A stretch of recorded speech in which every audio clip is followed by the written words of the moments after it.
Happening, we are back with another brand new episode of Bolts, Bars and a Bit of Bird, brought to you by UK Prison Stories. I've got that all wrong. I'm just going to leave it in. I'm not even going to bother changing it. You know what I'm talking about. My name's Kyle Aldred. It's 12:30 at night. 5:12 at night. Let's get it on. Right, yesterday we watched the beginnings of the Strange Ways riots. Talking about the conditions to build up, showing the leaders of it. The screws were talking, the chaplain was talking. Different perspectives all round. It's whether you believe what the prisoners are saying. Why are they going to lie? 1990, man. Why do they really care about keeping to the lies? I mean, the innocent little protest in the church escalated pretty darn quickly, if you know what I'm saying. But apart from that, yeah, I mean, the screws lose credibility when they say there was no, and as one did in that episode when he said there was no assaults. He said nothing illegal. He said there wasn't even any verbal, like as if they weren't even giving any verbal. I mean, you think, all right, mate, look, you're bringing it on top for yourself now. But I'm not going to keep waffling on. Let's crack on. We will see how the riot played out. Who was taking control of the situation? Brian was immense in stature and immense in character. He's a Yorkshireman, and you could always tell a Yorkshireman, but you can't tell him much. My assessment was it was very serious indeed, and it was going to be a very, very difficult, complicated job taking this prison back. Pause, what is going on with this? Brian Nicholson had witnessed earlier riots at Hull and Risley prisons. Before he could mount an assault on Strangeways, he needed to know just what resistance he was likely to face. A little bit of pushback. The plan was to enter from the hospital onto Ewing, go up onto the 1s, 2s, 3s and 4s landings and clear the landings as we had the staff to do that. At 8 that evening, the riot squad entered Ewing. The power had been cut that day by prisoners. Strangeways was completely dark. I was on the roof and the call went out that they're trying to get into Ewing. We managed to get on to... Quick recap for those that missed it. That mate he was just talking, not this fella. Mate that was just talking. One of the leaders. The landings quite well. But waiting above them on the wire mesh were dozens of prisoners. Armed with scaffold poles they'd taken from the central rotunda. It was being Then all of a remodeled. sudden, it just broke loose, yeah? Prisoners filled the wire and were driving scaffolding poles, were driving them through the wire down onto us. Some of the scaffolding poles that are getting launched through the netting at them, hitting the shields, buckling them, smashing through the legs, causing a lot of injuries to them. I think they were trying to kill us, no doubt about it. I think they would have liked to have killed us. I wasn't personally brandishing anything. I was just stood there with my hands behind my back, watching proceedings. Paul Taylor, I just seen as easy. This guy. Was he being sarcastic there? You can't tell with that fella because he very well could be. But he did have a little cheeky little twinkle in his eyes as he was saying that. Guy is completely eccentric. He'd have like a pen and a rose, and he'd start quoting Shakespeare. He was like a romantic anarchist, I should say. The next thing that came along was buckets of urine and excreta. I got into my face, in my nostrils, into my mouth, and pop everywhere. So we knew what we was going to be up against, and it was going to be quite a violent response if that was anything to go by. In fact, a very violent response. But we could manage it.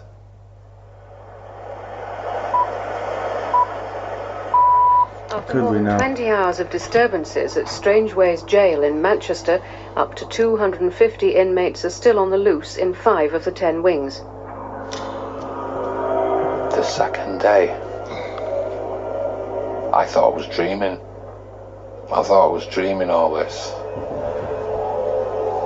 And when I opened one eye, it wasn't a dream. It was real life. It's known that more than 50 people were injured yesterday, but reports of up to 12 deaths are still being described as speculation by the Home Office. Quick one, there was 1,500 prisoners. They said this yesterday, I was meant to tell you at the beginning. 1,000 of them by the end of the first day give up. So the ones that are left, that you'd presume would be the hardcore, you know, the ones that have grievances and, yeah, the hardcore of the bunch. I couldn't get my words out.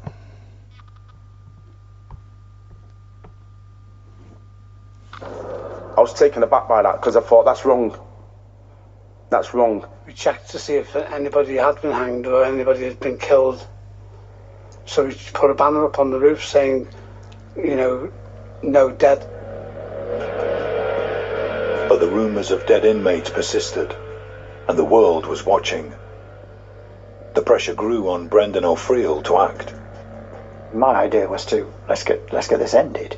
Let's get back in control.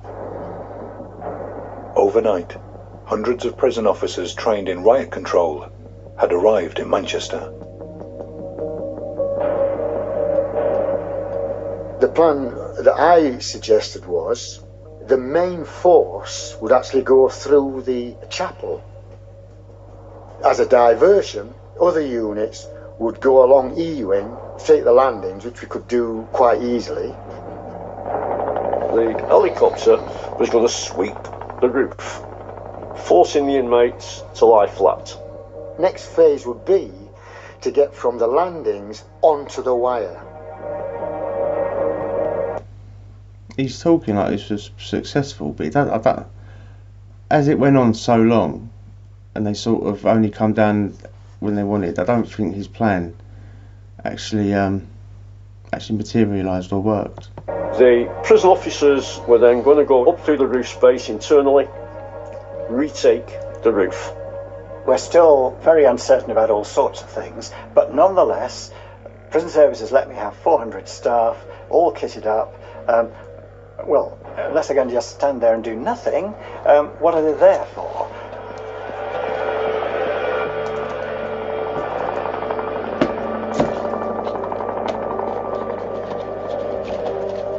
It was all lined up inside the prison, down the side of the hospital, all in units, ready to march into the prison.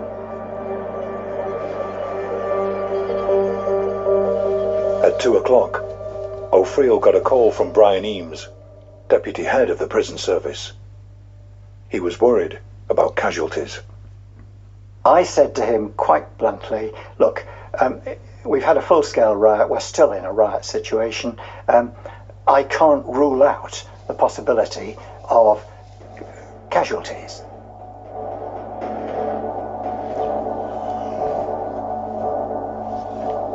I was on the roof and I saw a mass of prison officers coming through the gatehouse into the E-wing section. Some people got prepared with big, huge buckets of scaffolding clips. People were making makeshift shanks. No one's the end of a scaffolding pole. They were putting a knife in, getting a hammer, and putting it down like a big medieval instrument. I would have fought to the death. Because if I thought one of the officers was coming to save me, I would have defended myself. Brendan O'Friel then received another urgent call from Brian Eames. He pressed me further and said, could staff be killed? I said, well, it's possible. That's the situation that we're in. He then said, it's not on, then is it?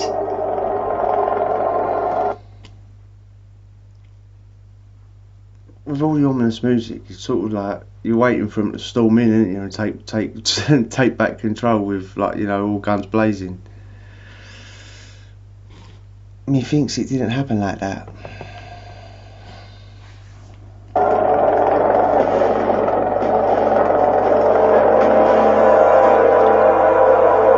What?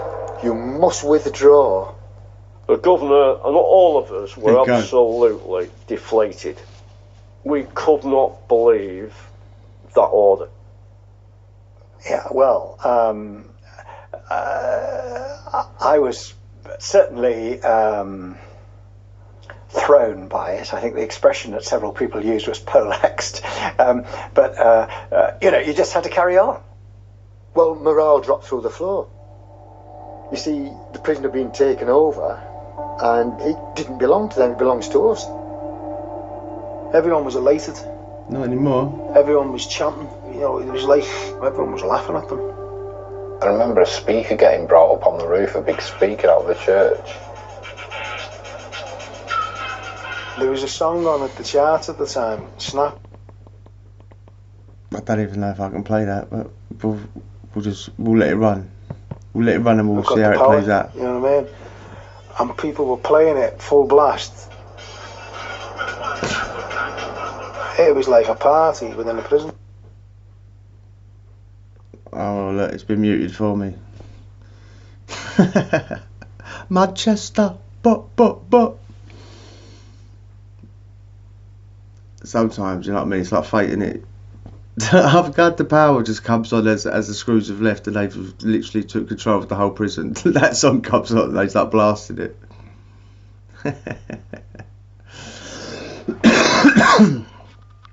God, mate, he was in his boxes, wasn't he? Alright, how long's this song going on for, mate?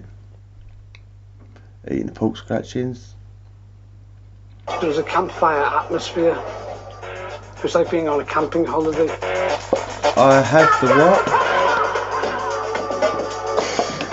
It's a complete release of Why all is the the screw stresses crying? and worries and anxieties that you're actually my feeling prison. safe amongst this big crazy storm. Me have the power. Oh, come on. Who's feeling the emotion right now? Who could put themselves right there and think, yeah, if I was on that roof and that song come on, I'd be dancing. I've got the power. It's no longer a riot, it's a siege. Dawn this morning, and a powerful beam of the police helicopter overhead picks out prisoners on the rooftop. With the world's media now camped outside the walls of Strangeways, Paul Taylor and Alan Lord were centre stage.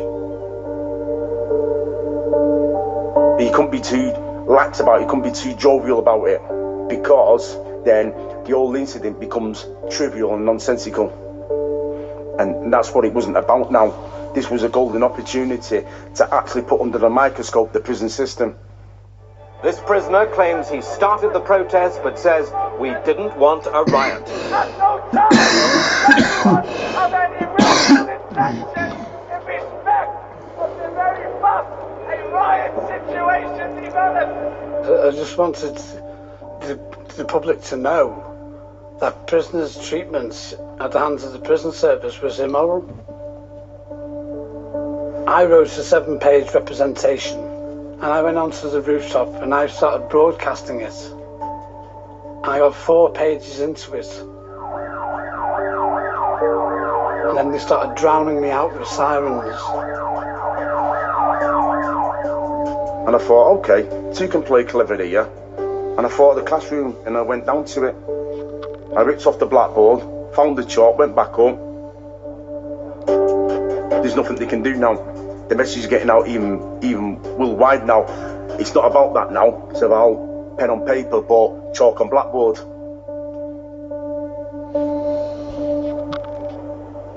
One of the things I took upon myself to do, right, was go to the governor's office. And I found 2 books in that office, and one was the Stoppage of Letters book. I made the police drowning out what he's saying with sirens. God forbid they get hurt, isn't it? God forbid they say like we did. They might try and de-escalate it or something. God forbid, you know what I mean, it gets sorted out amicably and by words and stuff. I'll be all want to storm it. Why should they be detailed letters that had been stopped by the prison's censor department. And what it was, young prisoners getting a beating, a slap round the ear off a screw. So he's complaining to his family. There was a camera crew across the way, and I held up the book, the front cover, so he put his thumbs up like that.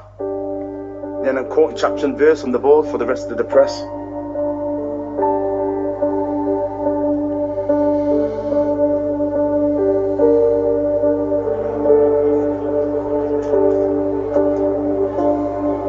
Lord and Taylor's grievances were now being heard far beyond the prison walls. This isn't a case of prisoners going on the rampage and destroying their own property. It's a case of prisoners going on the rampage and attacking fellow prisoners.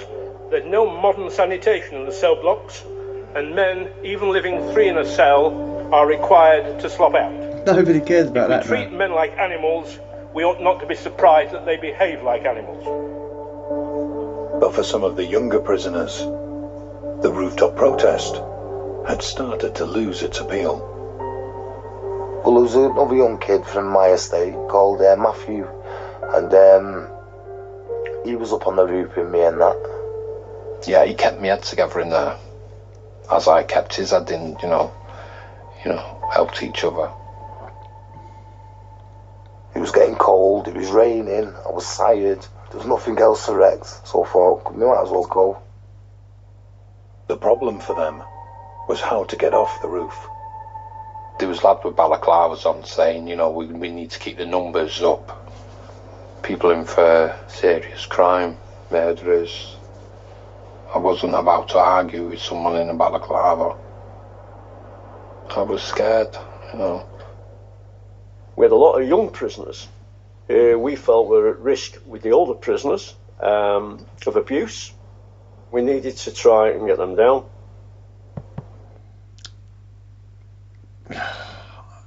It's hard to feel sympathy for a minute. He got up there in the first place. For whatever reason, he was up there, mingling with them, laughing with them, and now all of a sudden they're scary. Maybe he's got to say that.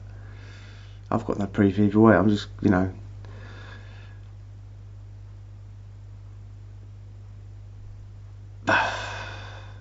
It is true though. There's going to be a hardcore contingent left up there now, and it will be the ones with the bellies on. They will be the ones directing traffic, so to speak. And it will be the geezers with big old sentences, not caring that you've only got 6 months left going, look mate, I think it's time I went down before I get 20 extra years. They don't care, they're doing life.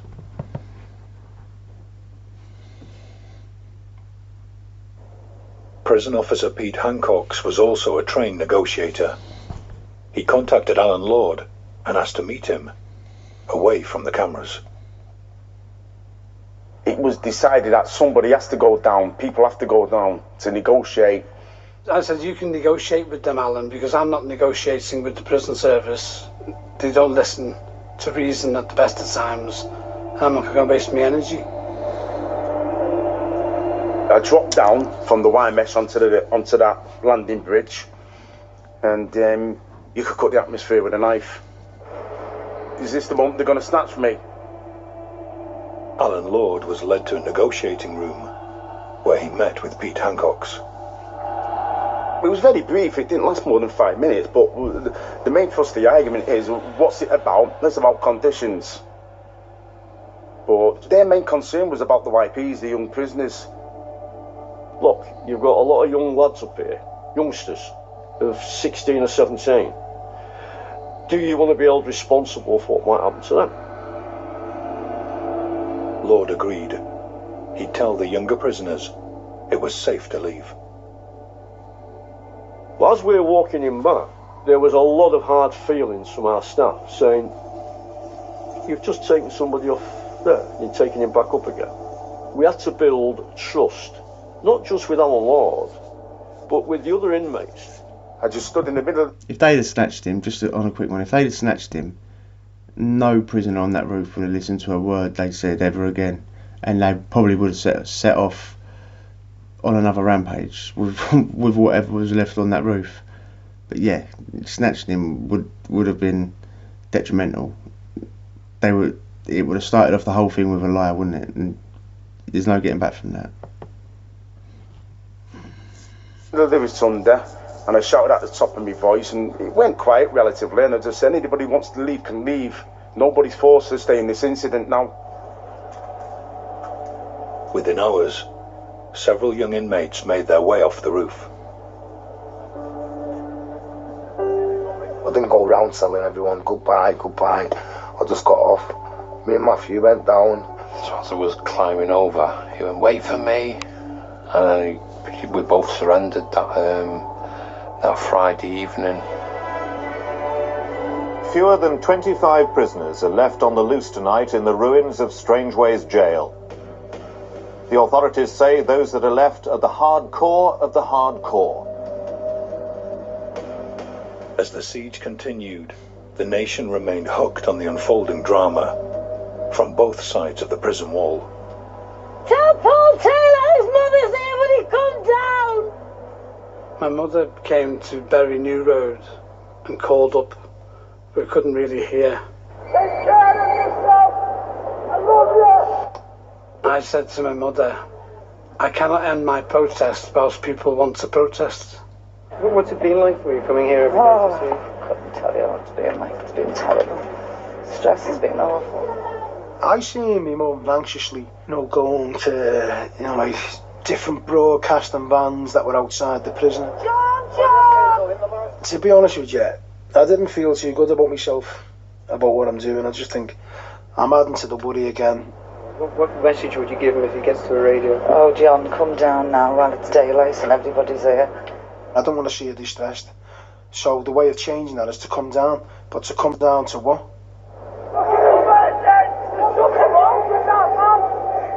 Some screws were just openly in all the riot gear just saying to us that when you come out of here, you're fucking dead.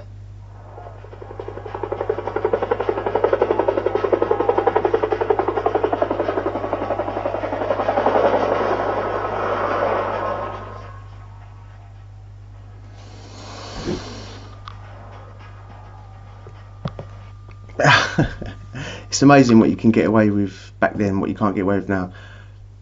Listen, they're writing and all that, but there has to be some semblance of order, isn't there? Like a good guy and a bad guy. If you've got screws standing down every riot shields going, when you come down here, you're fucking dead. That was more Liverpool, wasn't it? I don't know.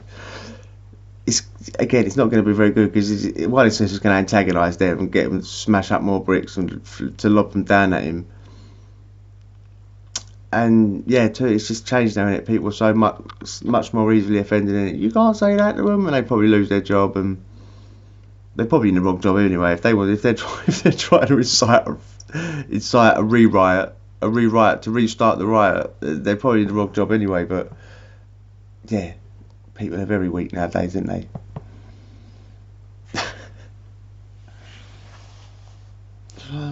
Trouble at other prisons, like Cardiff yesterday, is undoubtedly copycat. News of the riot had reached other prisons. Things were starting to get out of hand. I was sent to this prison for a kicking! Day 13 of the siege, and a hardcore of 10 prisoners remained on the roof. A change in strategy was needed. By this time now, the psychologists had moved in. They decided that it'd be a good idea if they get these female officers. So they'd be shouting up towards Alan Lord and be saying, Alan, Alan. I love you, Alan. Alan, I love you. Paul, I love you, and all that, and acting stupid more or less. We were cooking bacon, so we'd get the smell of the bacon coming up to them, and they'd think, oh, that bacon smells lovely, we'll give ourselves up. When we had plenty of food anyway. Then you won't, no, it wasn't going. I didn't stop. Why do they think that's going to work? Oh, they're so weak. They're just weak-ass prisoners. They're going to come down to the smell of bacon. I mean, when I was on the roof, and don't forget, I was only out there for a couple of hours, really. Boiling hot day, hottest day of 2006, I think it was. Hottest day of the year. Hottest day on record, you know, they always say, hottest day on record. We were up there, tops off, me and his geezer. Nothing but milk to drink. And the screws were standing there, we chatted to one of them. And he went, I tell you what, if you come to, because they're passing out all these freezing cold, I can't remember what it was. Just say Dr. Pepper's or whatever. To the screws who was like, have to stand around outside looking at us. We're like, chuck a couple up, Gov. You know, I tell you what, and he was deadly serious, yeah. If you come down right now, I'll make sure there's a crate for you each in your cells, one each. Like, we looked at each other, it was like, how desperate do you think we are? How stupid do you think we are? We're going to come down for a Dr. Pepper. That's what they're doing there with the bacon. Quite happy because they ended up with a bacon sandwich.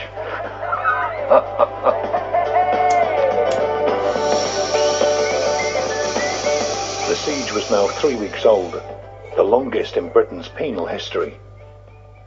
With 7 men still inside the prison, the governor looked to his newest members of staff for a breakthrough.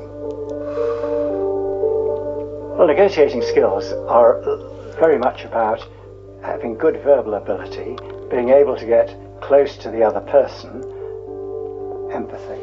He said, we need a female to go and speak to them. And he said, and you know them all. The man Lisa John knew best was Alan Lord. We've heard rumours that he was actually sleeping on the landings with a noose around his neck.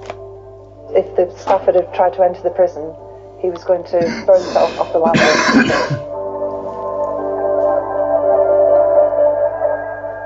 Lord was the linchpin to regaining the prison. Brendan O'Friel ordered a squad to recapture him. So we're waiting in the cell now, 4 of us. All this riot gear on, with shields and everything. And there was actually sunbathing on the roof. John called down, he said, Lisa Jones wants to see you at Ewing, I'll talk to you. I'll never forget his words as I was making my way down towards Ewing. He said, just be careful, lad. I said, oh, I'll be alright, don't worry.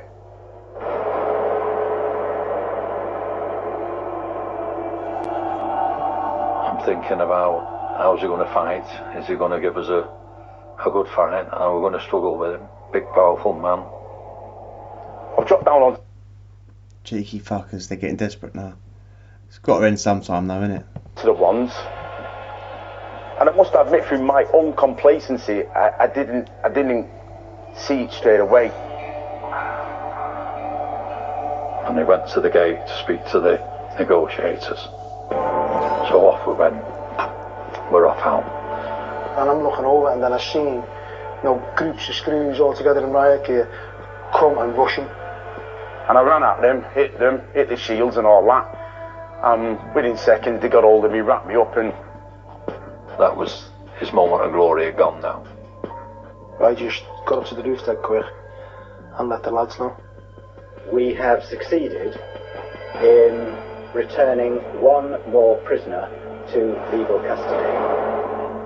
Alan Lord was gone. The men left on the roof went on the rampage. Strangeways was ablaze this afternoon.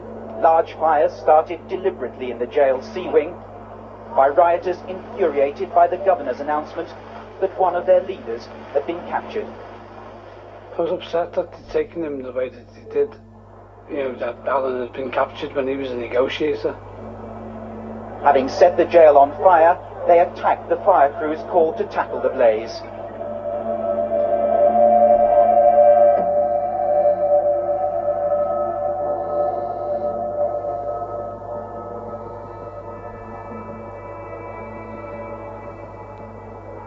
Early this evening, a prison van left Strangeways, carrying Lord to another prison in the north of England. Lord's capture meant Brendan O'Friel now had the support of the prison service to retake Strangeways.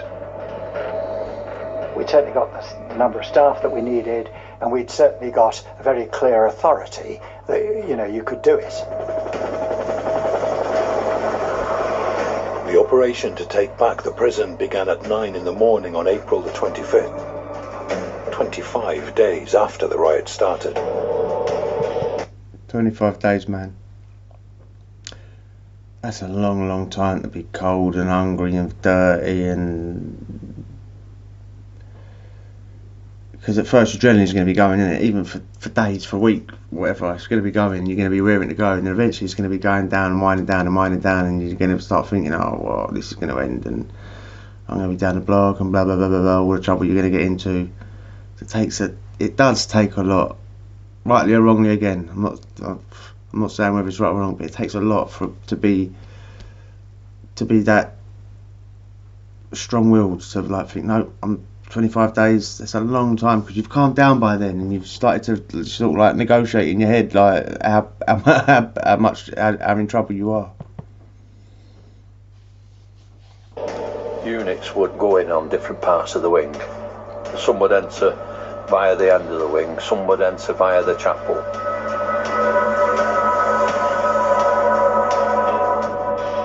"23 minutes later, the riot teams had reached the prison roof. They just come along every wing, all angles, and they burst through the roof. We broke the roof out, we're chest high. What are you going to do now?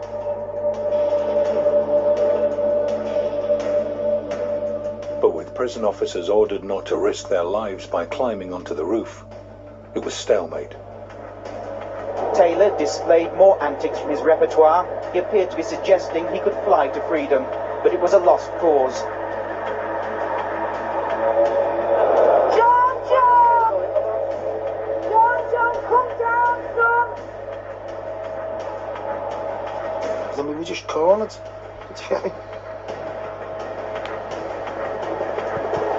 Prisoners probably know that the screws can't go on the roof. I mean, they never are allowed on the roof, really. It's just what they said. It's against health and safety. You can't risk your life.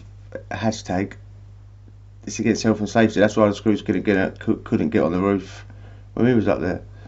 They just got to stand there looking until you come down. Even the rescue team, when they come, the tornado squad they call them, they're only there to facilitate you coming down safely.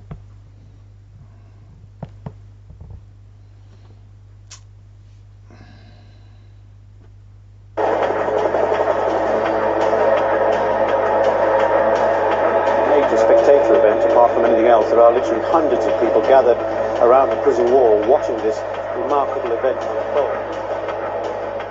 Hours into the final assault, the prisoners were still holding out. Taylor was still trying to mock the authorities, despite almost being knocked off the roof by a jet of water.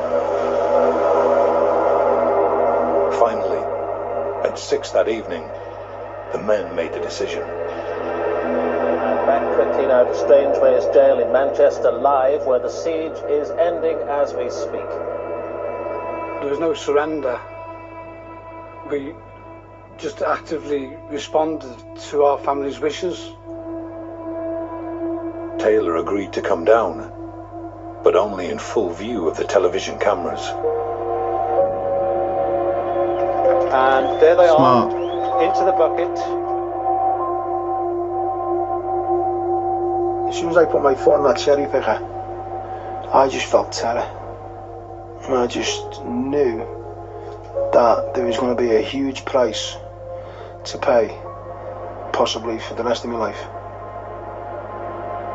And the 5 of them climbed in, and they were giving gestures to the press as if they were absolute bloody heroes. One of them, he was saying, a lot of people "Get said that they mask was. off that Scouse bastard." It's only the screws that think they weren't. Every prisoner thinks they was.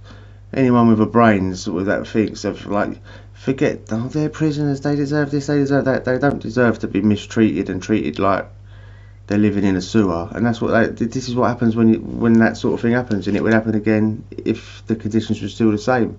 And because of them, conditions were changed, no matter what any, like, not even just a screw, like any government minister or prison staff member says, conditions were changed because, well, the 5 that were left and everyone in between.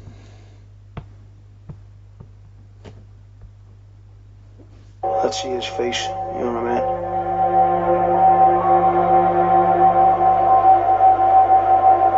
I had to escort them into the police vans. I was still really angry, and something in me wanted to punch them in the face. Witness protection, look at him. Fake eyebrows, wig. Prison staff described the destruction as phenomenal. These pictures show they were not exaggerating. It was sheer vandalism. It was, in my view, and I stand by that, an explosion of evil. It was as if our whole professional world had been taken away. I stood in the hub of the prison, looked around. Not just me, but 2 or 3 other staff were there.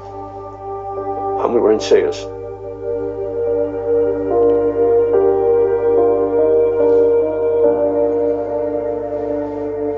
Tears, 147 why? prison staff and 47 inmates were injured during the riot. One of the prisoners, badly beaten by other inmates, died of a heart attack 2 days after he was rescued. A prison officer who was taken ill during the riots subsequently died in hospital. 3, 2, 1, go! For his role in the riot, Alan Lord had a further 10 years added to his sentence. After 32 years in prison, he successfully applied for a government grant and now runs his own gym just a few miles from Strangeways. Despite the fact The other geezer was only doing 3 years, why not he got on top? that they say that we rehabilitate you, that's a load of rubbish. You rehabilitate yourself as a human being. There's only one person going to change, and that's yourself. When I say that, people say, oh, you're Paul out of Taylor was probation. also sentenced to a further 10 years in jail. He now helps his father run a taxi service in Birkenhead. These are pages of quotations that I give out to people in my home area. What's your favourite quotation? Friendship is the one thing concerning the usefulness of which the whole of mankind is agreed. By George Catlett Marshall. My family suffered. I suffered. From that point of view, it wasn't worth it. But I'm willing to sacrifice that, part of my life to know that I've helped change the prison system.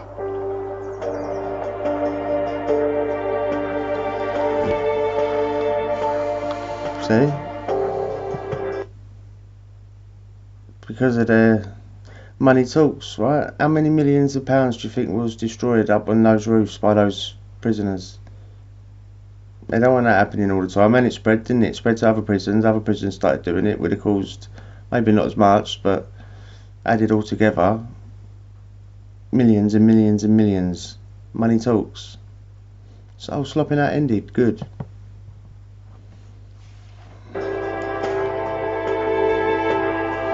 Some beautiful quotations for you to enjoy. The omnibus. It's too late even. I don't even know why I can't say it. I've said it a million times, but they're useless. There you go. You're welcome.